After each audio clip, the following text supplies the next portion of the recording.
सभी देशवासियों को आदरपूर्वक नमस्कार। कोरोना संक्रमण से मुकाबला करते हुए दुनिया को अब 4 महीने से ज्यादा समय बीत गया है। इस दौरान तमाम देशों के 42 लाख से ज्यादा लोग कोरोना से संक्रमित हुए हैं। 2.25 लाख से ज्यादा लोगों की दुखद मृत्यु हुई है। भारत में भी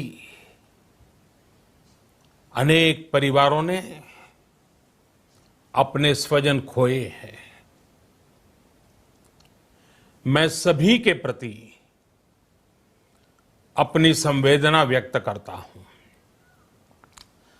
साथियों, एक वायरस ने दुनिया को तहस नहस कर दिया है। विश्व भर में करोड़ों जिंदगियों संकट का सामना कर रही है। सारी दुनिया जिंदगी बचाने में एक प्रकार से जंग में जुटी है। हमने ऐसा संकट न देखा है, न ही सुना है। निश्चित तौर पर मानव जाति के लिए ये सब कुछ अकल्पनीय है। ये क्राइसिस अभूतपूर्व है। लेकिन थकना, हारना, टूटना, बिखरना मानव को मंजूर नहीं है। सतर्क रहते हुए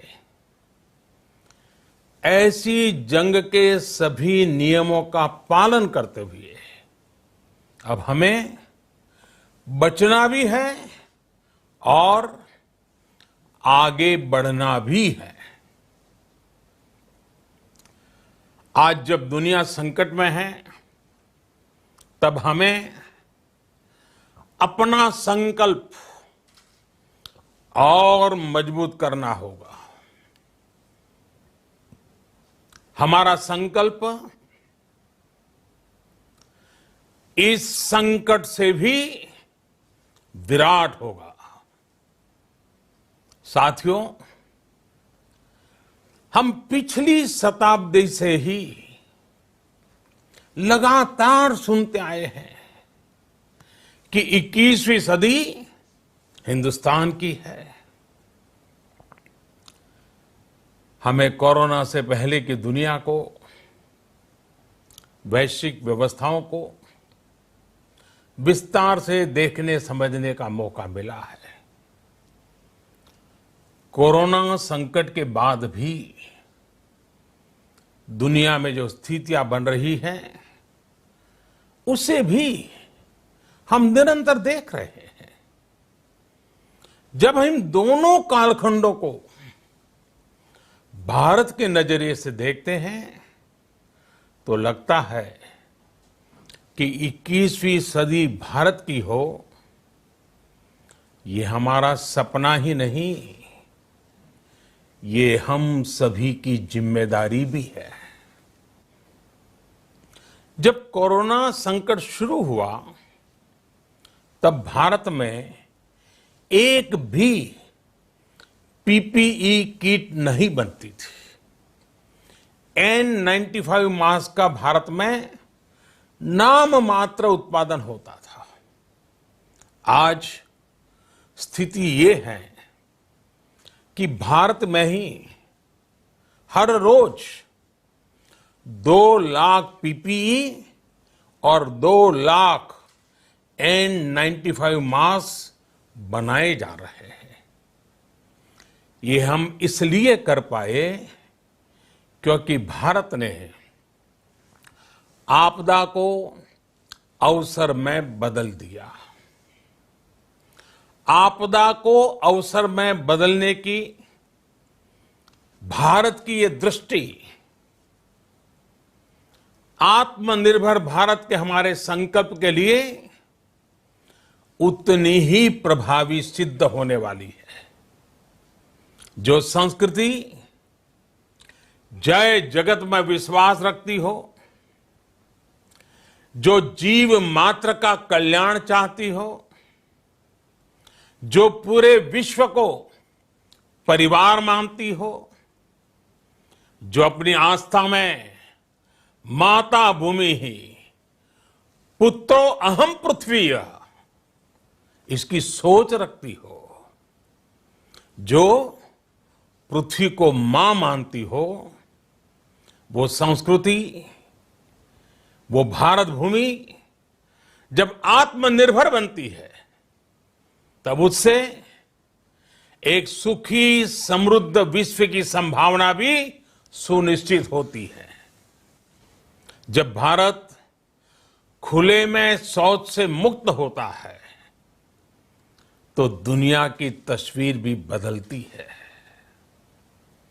टीबी हो, कुपोषण हो, पोलियो हो, भारत के अभियानों का असर दुनिया पर पड़ता ही है।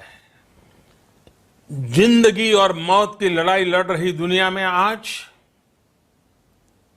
भारत की दवाइयां एक नई आशा लेकर पहुंचती है। इन कदमों से दुनिया भर में भारत की भूरी भूरी प्रशंसा होती है।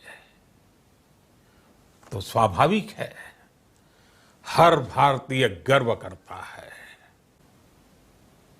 दुनिया को विश्वास होने लगा है कि भारत बहुत अच्छा कर सकता है, मानव जाति के कल्याण के लिए बहुत कुछ अच्छा दे सकता है। याद करिए, इस शताब्दी की शुरुआत के समय Y2K संकट आया था। भारत के टेक्नोलॉजी एक्सपर्ट्स ने दुनिया को उस संकट से निकाला था। बेस्ट प्रोडक्ट्स बनाएंगे, अपनी क्वालिटी और बेहतर करेंगे, सप्लाई चेन को और आधुनिक बनाएंगे। ये हम कर सकते हैं और हम जरूर करेंगे। यही हम भारतीयों की संकल्प शक्ति है। हम ठान लें तो कोई लक्ष्य असंभव नहीं, कोई राह मुश्किल नहीं। और आज तो चाह भी है, राह भी है। 5 पिलर्स पर खड़ी होगी। पहला पिलर इकोनॉमी। एक ऐसी इकोनॉमी जो इंक्रीमेंटल चेंज नहीं बल्कि क्वांटम जंप लाए। दूसरा पिलर इंफ्रास्ट्रक्चर। एक ऐसा इंफ्रास्ट्रक्चर जो आधुनिक भारत की पहचान बने। तीसरा पिलर हमारी सिस्टम। एक ऐसा सिस्टम जो बीती शताब्दी की रीति नीति नहीं बल्कि 21वीं सदी के सपनों को साकार करने वाली टेक्नोलॉजी ड्रिवन व्यवस्थाओं पर आधारित हो। चौथा पिलर हमारी डेमोग्राफी। दुनिया की सबसे बड़ी डेमोक्रेसी में हमारी वाइब्रेंट डेमोग्राफी हमारी ताकत है। आत्मनिर्भर भारत के लिए हमारी ऊर्जा का स्रोत है। पांचवा पिलर डिमांड। हमारी अर्थव्यवस्था में डिमांड और सप्लाई चेन का जो चक्र है, जो ताकत है, उसे पूरी क्षमता से इस्तेमाल किए जाने की जरूरत है। हमारी आपूर्ति की उस व्यवस्था को हम मजबूत करेंगे जिसमें मेरे देश की मिट्टी की महक हो, हमारे मजदूरों के पसीने की खुशबू हो। एक विशेष आर्थिक पैकेज की घोषणा कर रहा हूं। यह आर्थिक पैकेज आत्मनिर्भर भारत अभियान, आत्मनिर्भर भारत अभियान की अहम कड़ी के तौर पर काम करेगा। साथियों, हाल में सरकार ने कोरोना संकट से जुड़ी जो आर्थिक घोषणाएं की थी, जो रिजर्व बैंक के फैसले थे और आज जिस आर्थिक पैकेज का ऐलान हो रहा है, उसे जोड़ दें तो ये करीब करीब 20 लाख करोड़ रुपए का है। 20 लाख करोड़ रुपए का है। ये पैकेज भारत की जीडीपी का करीब करीब 10% है। इन सबके जरिए देश के विभिन्न वर्गों को आर्थिक व्यवस्था की कड़ियों को 20 लाख करोड़ रुपए का संबल मिलेगा, सपोर्ट मिलेगा। आत्मनिर्भर भारत के संकल्प को सिद्ध करने के लिए इस पैकेज में लैंड, लेबर, लिक्विडिटी और लॉज सभी पर बल दिया गया है। ये आर्थिक पैकेज हमारे कुटीर उद्योग, गृह उद्योग, हमारे लघु मंझोले उद्योग, हमारे एमएसएमई के लिए हैं, जो करोड़ों लोगों की आजीविका का साधन है, जो आत्मनिर्भर भारत के हमारे संकल्प का मजबूत आधार है। ये आर्थिक पैकेज देश के उस श्रमिक के लिए हैं, देश के उस किसान के लिए हैं, जो हर स्थिति, हर मौसम में देशवासियों के लिए दिन रात परिश्रम कर रहा है। ये आर्थिक पैकेज हमारे देश के मध्यम वर्ग के लिए है, जो ईमानदारी से टैक्स देता है, देश के विकास में अपना योगदान देता है। ये आर्थिक पैकेज भारतीय उद्योग जगत के लिए हैं, जो भारत के आर्थिक सामर्थ्य को बुलंदी देने के लिए संकल्पित है। ये संकट इतना बड़ा है कि बड़ी से बड़ी व्यवस्थाएं हिल गई हैं। साइंटिस्ट बताते हैं कि कोरोना लंबे समय तक हमारे जीवन का हिस्सा बना रहेगा। इसलिए लॉकडाउन का चौथा चरण, लॉकडाउन 4, पूरी तरह नए रंग रूप वाला होगा, नए नियमों वाला होगा।